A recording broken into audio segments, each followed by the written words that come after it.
As some of you may know, I am a nerd or geek or whatever the correct terminology is. Point is that instead of doing whatever regular 31-year-old people do my age, I would rather be swinging my sword just as a badass switcher or creating fantastic worlds for my friends to play in Dungeons and Dragons. In any case, both of those hobbies make use of pouches or drawstring bags, and in this video I'm going to show you how to make these drawstring pouches in 3 different ways with increasing difficulty. Oh, and stick around till the end of the video because I will be giving away these dice pouches complete with their own set of dice for tabletop role-playing, so if you're looking to get into the hobby, this might be a way to get you started, or at least add to your collection.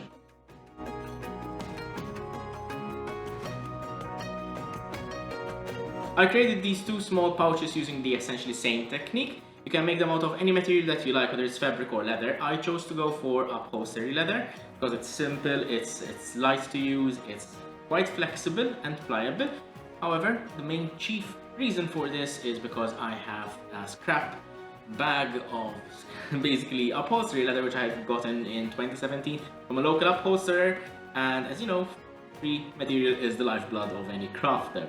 I chose a piece of leather which was large enough to accommodate the size of the pouch that I wanted to make, and used an old compass to trace out a rough circle on the flesh side of the leather, on the back side of the leather. I used a black pen to highlight the actual edge of the circle so that I could see it a little bit better, and used my leather shears to cut out the circle. You can also use any kind of box cutter or blade. For the blue pouch, I use an even simpler method which I didn't get on camera. However, it basically uses a small plate to trace the actual design, and you just use the plate as a template, and using a sharp box cutter you can just cut around the plate and you'll have the circle done in one single step. With the circle cut, I punched holes for the string to pass through so that I could make the drawstring bag. And what is important to note is that you need an even number of holes on the circle or in your pouch, because otherwise the strings will not match up on the same side once it's threaded through. At first I folded the leather several times to try and get the punched holes in an even shape. However, this was definitely easier to do on the plate method cut piece of leather because it folds over symmetrically. This was a little bit rougher. To be honest, I just ended up eyeballing the distances on the red pouch and it turned out just fine, as you can see. So don't let the pressure of making something to be pristine, something that needs to be perfect on something like this. This is the kind of project where good enough is good enough. I cut a length of braided cord and threaded it through the holes of the pouch. I also melted the tips a little bit so that it doesn't fray and unravel. This is the kind of material that melts rather than fries, so that was a plus in using this kind of string. Now you can call this pouch complete as is, however I wanted to go a little bit of a step forward with the red pouch. I cut a small tab out of the same leather and used the round over punches, the round end punches really, to give it a little bit of a shape. I also punched 2 holes for the string to pass through and used this tab to just close the whole drawstring pouch in one swift movement. Also added some wooden beads which I've had lying around for ages. I just had to drill them through so that the cord could fit in properly, but I used my drill press and that was easily accomplished. Now for the blue pouch, it was a little bit of a different approach. I used a salvaged shoelace which is black and blue, matches the aesthetic of this pouch. I tied the ends together. I couldn't melt it because this is not the kind of shoelace that melts. I tied a little bit of a figure of 8, double figure of 8 at the end of the cord, and then used this plastic clip toggle thing that it basically holds it shut on its own so that the dice don't spill out. By the way, the toggle was also salvaged, so completely, like, this pouch was completely made for free. It just goes to show that you don't really need to buy a lot of expensive materials to make something as simple as a dice pouch, for example. So with materials that you have lying around, I'm sure that you can scrounge something up. I think these 2 leather pouches look neat, look cool, they're very simple to make, and I think that with the right preparation and if you have all the materials on hand, you can batch these out basically once every 5 minutes. So you can make these in quite large amounts if you'd like to share with your friends or if you'd like to sell them, and I think this is a very simple technique which you could follow for something like this. With these out of the way, I started working on the fabric pouch. Now I used fabric because it is what I had lying on hand as well. I had this nice black wool which I've been dying to use for quite some time and that I've never used before. You can certainly make this out of leather. Again, out of upholstery leather, this can work just fine. You can also make it out of vegetable leather. It will be a little bit tougher, a bit more rigid depending on the kind of leather that you use, but you have to hand stitch it. For this, I use the sewing machine, and I'll show you how in just a moment. I also wanted to use fabric because I don't have a lot of practice with fabric, with sewing. Whatever sewing skills I have, it's from seeing my friends or my parents, my mother specifically, sewing. She used to sew a lot when I was a kid. I was always watching her sew. But definitely I do need more practice in sewing and stitching, so this was a great opportunity to practice that skill. This is Zara's, by the way. Newest edition. I made the template using paper, and the basic shape for each of the panels needed to be a bit of a longer rectangle with one of the shorter edges transformed to come to a point. Think of a triangle on top of a rectangle. With the paper template cut, I transferred the paper template onto plastic. I got some templating plastic. You can certainly use cardboard or wood for this step if you like. Templates are good, like these hard templates are good when you want to have multiple production of the same item. That way it eliminates a lot of the variability or the variance which comes with trying to freehand everything without a template. So it's really handy to have something like this, and given that I wanted the 4 panels to be exactly identical, I used the plastic because it is easy, it's durable, and it's easy to cut. It's a simple material to use. As I mentioned earlier, I don't have a lot of sewing skills. As I said, I've only watched my friends and my mother basically sew. So I am saying this because I made a crucial mistake when cutting out the material. I cut the 4 panels out, that was fine. However, I forgot to allow for seam allowance, which is the extra material that you need to stitch the 2 pieces together. Now, usually with leather you don't have this problem because when I am mating pieces of leather, usually they're mating face to face, so a satin stitch does not particularly require a seam allowance. It does, but to a much lesser degree, and usually it's incorporated in the design. However, with this, since I wanted to hide the seam, I should have let it a little bit more. So the pouch actually ended up being a little bit smaller than I intended. However, I think it's still a nice, decent size for a set of dice. It can even fit another 2 or 3 sets within the same pouch. So I think overall, mission accomplished. To cut out the 4 identical panels, I used a chalk pencil and traced the template on the fabric, on the piece of fabric. Also, basically folded the fabric 4 times. So that with one trace, with one cutout, I cut out the 4 identical pieces at the same time. Why do you want to sit over there? Go ahead, you do the video then. For this pouch, the drawstring would need to go through a tunnel. Basically, it is the place where the drawstring goes through at the top of the pouch. And basically, I had to allow for this, so I also marked some chalk lines where the seam needed to go, folded the fabric over and pinned it so that I could start preparing for the stitching itself. This was the very first thing that I needed to sew in this pouch, so I bust out my sewing machine, mounted some black thread in it so that the seam wouldn't be visible on the panel, and then started stitching. And I did the same on all 4 panels, so that the top of them was folded over itself, create a nice tunnel for the drawstring to later pass through. While sewing, I also used the guides, the score marks on the throat plate, which is under the presser foot for the sewing machine. It also helped me get a nice even stitch line across all the 4 panels without having too much of a variation between the distance of the actual distance of the tunnel. The next step is completely optional, however I would encourage you to try something similar. Please to sort of try something which you've never done before, which is just what I did in this case. While fiddling about with the sewing machine, I noticed that there are different kinds of stitches that the machine can do. Now I know you're smart and that you knew about it, but I didn't know. So I chose one which looked cool on the dial and tried it out on some scrap pieces, and once I dialed the settings in, I wanted to attempt this and give this a little bit of an accent on the panels.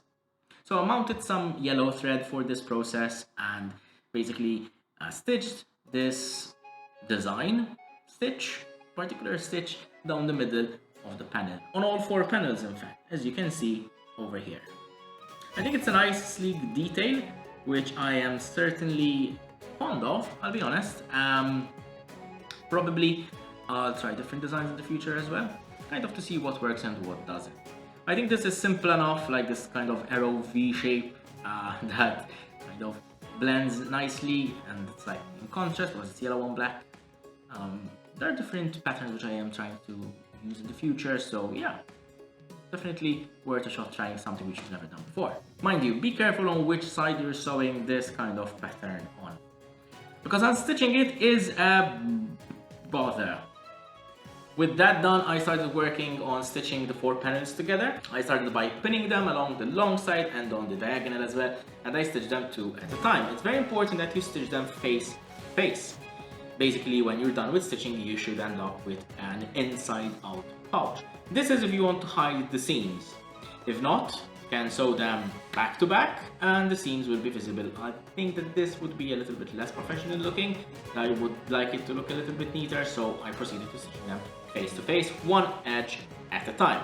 Once the two pairs were stitched on one side, I took the three sides and then pinned them together so that I could make the four panels together, and I stitched those as well using basically yellow thread. It doesn't matter what kind of thread that you use, it's just what I had loaded in the machine already, and in fact they don't show, these kind of seams don't show, and even if they did, I think the yellow would have contrasted nicely against the black as did on the pattern, but since they are hidden, it really doesn't matter what kind of thread or color you use. The panels were stitched on nice and securely, so I inverted the pouch right way out, essentially, and cut 45-degree angles on the tunnel so that the thread, this cord, would pass through nicely and without any difficulty, without snagging. It was just an easier way to do this. By the way, I use braided cord for this as well. As you can see, it's just a simple material that I have on hand. It's very accessible to me from local, big box stores or hardware stores, that sort of thing. And it melts really nicely by using a blowtorch or a lighter, so the ends don't fray. I simply tied the knot, but before doing so, I also put in another toggle which I had salvaged from an old jacket that I had.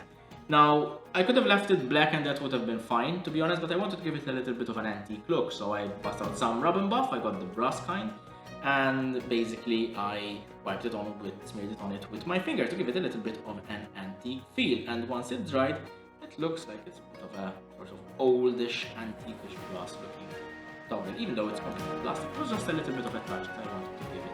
I wanted to impart on this. I think the black on the black toggle on the black fabric would have been a little bit not contrasting enough, and I think the brass really suits it. I think it looks really cool. The embellishment on it is unique in my case. I quite like it, and it gives it this sort of aesthetic variability, like the visible variability that I think makes it stand out even among other dice pouches. The last pouch which I made was not for dice. In fact, it is for coins. I have this collection of metal coins which I use for props or for live action roleplay, LARP, and well, it's not really immersive to have them in a plastic resealable bag. So I decided to make a leather pouch for them. Now, this is a huge pouch, and probably I could have done it a little bit smaller than this, but hey, it's nice, it's hefty.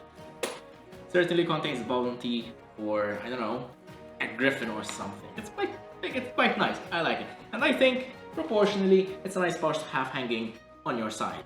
Kind of covered it with tape, but never mind. It's a nice large size for a pouch. In contrast to these pouches, the leather one basically needed 3 separate panels cut out of it. It needed 2 semicircular patterns which made the sides of the pouch, as well as a long strip of leather. Now, I use vegetable tanned leather for this because it is what I had on hand at the moment. Ideally I would have used something of a softer leather, like upholstery leather for the sides. It ended up working just fine. However, the middle piece I definitely wanted to make out of vegetable leather to give it the nice springiness and rigidity for the spine of the pouch. To start tooling the leather, I took the strip, which was going to be the spine of the pouch, and wet it evenly across, even in areas which I wasn't going to tool, so that it would have an even discoloration if at all. I used a stitch groover to carve 2 channels along the sides, the longer sides of the strip, as this would help both aesthetically as a design, and it will also help with stitching later. It will help me align the stitching punch to the channels to make sure that they're in a straight line, as well as make sure that the threads sit flush against the surface and they don't get snagged, and protect them a little bit better. Following this, I carved the edges using an edge beveler so that I could start preparing them for rounding and for burnishing later on down the process. I also used my stylus to trace a general crosshatch design along the front and all the way around on the strip itself. It's a very simple pattern to use. It's basically 3 lines one way and then 3 lines the other. And this time I wanted to make sure to make it look as perfect as possible for this particular piece. So I took my time and with a ruler measured exactly the distance between every point and then traced them once I was ready to commit to a line. I think the effort paid off because I think, as simple as it is and as complicated as carvings I've made in the past, I think this came out looking as one of the best carvings that I've ever done. Throughout my work and my tooling, I made sure to keep the leather saturated with water, so I wetted it evenly and also waited a little bit for the leather to absorb the surface moisture rather than just go ahead and work with wet leather or dry leather in this case. It's very important to wet it and moisten it evenly so that the designs come crisp, nice and properly too. I'll be the first to admit, I was rusty when it came to carving. I hadn't carved leather in months, really. I haven't had the opportunity. However, it's just one of those things that's just logged and ingrained in your muscle memory. Once I took the swivel knife and I started carving, I could feel it coming back. It's really, really awesome. It's one of those really awesome feelings. Just sink into it. It's really gratifying and it's so satisfying when you finish the product, you finish the piece and you see the carving. It's really nice. I really enjoy the process. That is why I really recommend people to try out leatherworking or at least leather carving on vegetable tan leather. It's just something that I cannot quite describe. It's something which I really enjoy doing.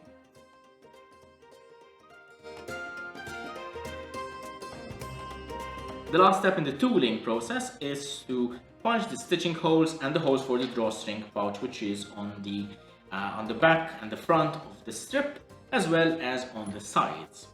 I used the groove which I carved earlier with the stitching groover to align my stitching punches. I used a chisel tip punch for this purpose. I know that perhaps they might not be accessible to everyone, but I highly recommend using one of them because it makes it a little bit easier to stitch. Diamond tip punches are just fine as well if you want to use them or if that's all you have on hand, but I had chisel tip punches so I used them, and I think the stitch looks a little bit neater with the chisel punch as well. I also have to remember to punch holes for the belt loop, which is essentially the last bit of the strip folded over itself, both at the end of the strip and also some way down so that it can fold over and stitch properly. It is good to know that if the punches start sticking in the leather while you are tooling, you can also dig them a little bit into some beeswax. This will lubricate them and release them a little bit easier from the leather once you've punched the hole. I had to do this several times throughout the whole punching, and it's basically a frequent operation while you're tooling something like this. While you are punching through leather, leather tends to grab the tools, especially if it is thick, just like this kind of leather. We're still some ways off from stitching because what we needed to do next was to dye the pouch brown, to dye the separate pieces of leather brown. Now I used the same batch of cognac light brown dye which I had prepared from beforehand so that the color was even on both sides of the panels as well as on the strip itself. However, since the leather that I used was different between the side panels and the strip itself, first of all, the strip is thicker. It's a different kind of vegetable tan leather. I got it from a different manufacturer. While the sides are thinner, they're a little bit more rigid for thin material, and they ended up absorbing the color a little bit differently. They came to look a little bit light. This was by design. In fact, I was counting on this because I also proceeded to darkening the strip a darker shade of brown. Now I accomplished this by applying resist. Resist also offers some moderate protection from the elements, a little bit of water resistant. It also darkens the dye underneath it, so it came looking a little bit of a deeper brown color. And on top of that, once it was done, because I also wanted to accentuate the carvings and darken it a tiny little bit more, I used some gel antique. Now with gel antique, it got a little bit messy, so I ended up also antiquing the underside of this strip. But I think it looks quite nice because the really dark black or dark brown on the inside of the strip looks quite nice. The carving itself came really popping, it really popped out with the antique, and I am always so satisfied by applying the antique on carvings. It's never not worth doing on something like this. Unless you want the piece to look extremely modern or new, always antique. The gel antique doesn't cost that much to get anyway. I always use them, shall we say, like 95% of my leatherworking projects. I applied beeswax to the beveled edges of the pouch, wherever I had edge beveled earlier, and I proceeded to burnish it using my burnishing wheel mounted on my drill press. Now this is something which I came up with years ago, honestly. I basically had a wooden disc which was used for burnishing. I drilled through it and mounted a bolt on it. Basically it's a threaded rod with 2 nuts on either side, and it's one of those things which takes minutes to set up, minutes of effort, honestly, and it really helps me out so much during my projects, especially if I'm making a quiver, which is a large piece of material. Imagine having to burnish that by hand takes ages to do. So having something like that, even though it's not a professional high-speed burnisher, it helps me out so much, and it really cuts down on my crafting time doing something which is a little bit tedious like burnishing, because let's face it, burnishing looks nice in the end, but while you're making it, it looks a little bit like, I have to do it. With the edges burnished, I started to see the finish line. However, the finish line, there was a huge obstacle in front of it, something which is really tedious to do, it's something which I really dislike doing, but it had to be done anyway. Stitching. So I embarked on the very tedious task of hand stitching using a saddle stitch and black wax thread for this pouch, and I basically stitched both panels onto the strap, basically on the middle strip on the spine of the pouch, if you want to call it that, as well as sewing and stitching a stitch over here to make the belt loop. Now I counted the number of holes that I had on each panel. Basically I had 62 stitching holes on each side panel, and I needed to know this because when I was punching the stitching holes on the strip, it's very important to have the same amount of hole, because otherwise you end up with mismatching holes. You have some holes which you didn't use, or perhaps you need an extra hole so that you can stitch it properly. This way I made sure to have the exact same amount, and basically the results speak for themselves. It's a nicely symmetrical, properly stitched piece of leather. However, it was very tedious, as I said. Stitching takes time, and I couldn't use my helping hand, I couldn't use my stitching pony, because the curved shape doesn't allow for linear clamping. I had to do it by hand, the good old-fashioned way, basically holding it with whatever 3 fingers I had available at the time to stitch it. But I did finish it at 3 in the morning on a Thursday, because I couldn't sleep, because I had to finish this pouch. Anyway, finally I threaded the braided piece of cord, very similar to what I used on these pouches over here, through the holes which I prepared earlier. I decorated the ends with some wooden beads which I had on hand, a large wooden bead which sort of holds it firmly in place, and basically you just tighten the pouch so that it locks in place. And finally, the pouches were complete.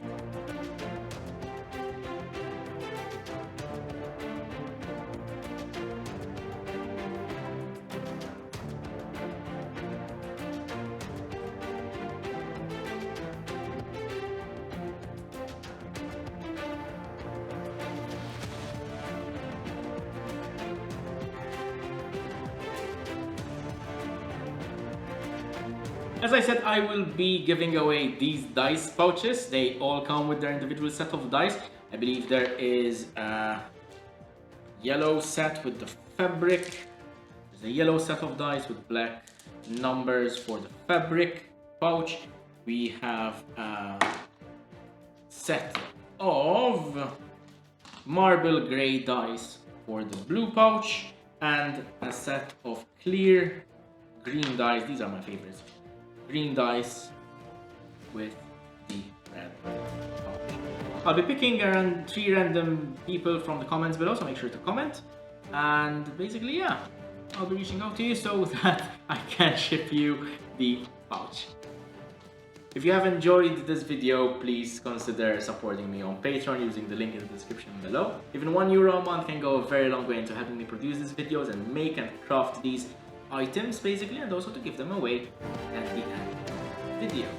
Thank you to the Patreon supporters who have been helping me make these videos through their support and their contributions, and these videos would be possible without their help. If Patreon is not your thing, you can help me by liking the video and subscribing to the Corso Workshop channel, and also by giving this video a share to help spread the word. As always, you can let me know what you think of these pouches and drawstring bags in the comments down below, or on any of my social media pages, Facebook and Instagram.